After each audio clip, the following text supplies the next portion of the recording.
It began as an ordinary dinner, or at least that's what I told myself when I planned it. My husband, Ryan, had invited his old college friend Matt over for the evening. They hadn't seen each other in years, and I wanted everything to be perfect. I set the table, cooked a 3-course meal, and made sure the wine was his favorite. But as the night went on, something in me shifted. Maybe it was the wine. Maybe it was frustration. Or maybe it was the growing distance between Ryan and me. Whatever it was, I said things I could never take back. Ryan had always been the quiet one, thoughtful, patient, steady. He wasn't the type to boast or interrupt. Matt, in contrast, was loud, charming, and overflowing with stories. He dominated conversation effortlessly, making us laugh at every turn.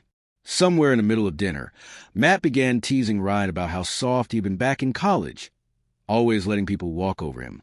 Everyone laughed, and I joined in a little too eagerly. "Oh, that hasn't changed," I said with a smirk. "He's still like that, kind, but way too nice for his own good." The table went quiet for a moment. Ryan gave me a look, not angry, but hurt. I should have stopped there. I didn't. I kept going. "Sometimes I wish he'd grow a spine," I added. Stand up for himself instead of always trying to be the good guy. Matt chuckled awkwardly, trying to ease attention, but the damage was done. Ryan forced a small smile, nodding as if he were used to being the punchline. For some reason, that made me feel powerful. It was cruel, but at that moment, I didn't care. After dinner, Matt excused himself to the living room, saying he needed to take a call. Ryan and I stayed in the kitchen, the air heavy with tension. He said quietly, "Was that really necessary?"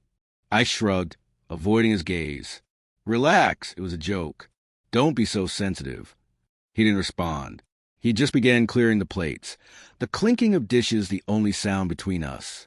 When Matt returned, he acted as if nothing had happened, but I could see the unease in his eyes. The warmth that filled the room earlier was gone. Later, when Matt left, he shook Ryan's hand firmly. "It was good seeing you, man. You've built a beautiful life here." Then he glanced at me, expression unreadable. As soon as the door closed, the silence between Ryan and me grew heavy. I tried to lighten the mood, pouring myself another glass of wine. "Come on, we don't be mad." I was just teasing. He looked at me then, really looked at me, and I'll never forget his eyes.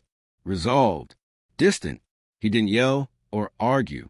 He simply said, "You've been mocking me for months, not just tonight. You used to be proud of who I was. Now you treat me like I'm beneath you." My mouth opened, but no words came. I wanted to defend myself.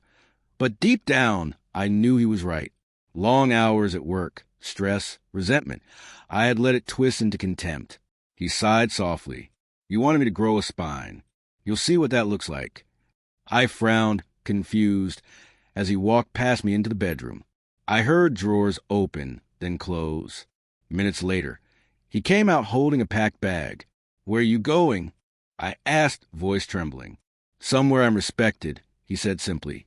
And with that, he walked out the door. I stood frozen, the echo of his footsteps haunting me. It wasn't until the headlights disappeared that I realized what I'd done. The next morning, I found a note on the counter. It read, "You used to lift me up. Now you tear me down. I deserve better, and so do you." My chest tightened. I called him over and over, but he didn't answer. His phone went straight to voicemail. Over the following days, his things disappeared one by one. The house felt emptier, colder. I barely noticed when Matt texted me, asking if everything was okay. All I could think about was Ryan's expression before he left, the calm of a man who had finally had enough. Weeks have passed since that night. I replay it constantly, every laugh, every cruel word, every moment I could have stopped but didn't. It's ironic, really.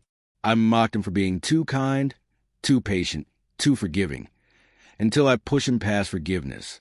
Now I understand that strength isn't loud or cruel. It's quiet. It's walking away when you've been disrespected one too many times. Ryan finally grew the spine I demanded, and I was the reason he had to.